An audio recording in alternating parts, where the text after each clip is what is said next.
Dārgie draugi, novembris Latvijai ir īpašs mēnesis, kad visā Latvijā mēs svinam mūsu valsts dibināšanu. Tas ir brīdis, lai paraudzītos pāri ikdienības trokšņiem, atmestu nebūtisko un pāri visam saskatītu svarīgo.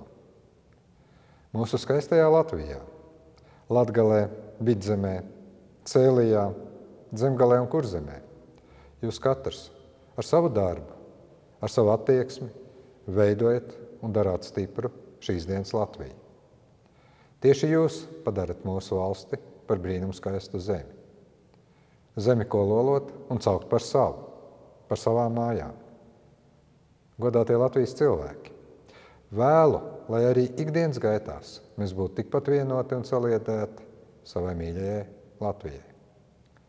Esmu viesojies un runājis ar daudziem no jums, sajūtis jūsu spēku un dzīves prieku.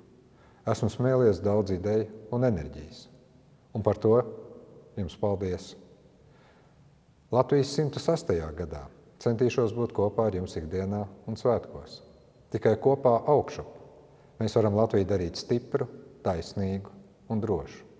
Tikai kopā kā viena tauta mēs esam spēka avots un spējam celt mūsu mīļo un vienīgo Latviju. Sirsnīgi sveicu ikvienu Latvijas iedzīvotāju mūsu valsts 105. gadadienā. Dievs svētī Latviju!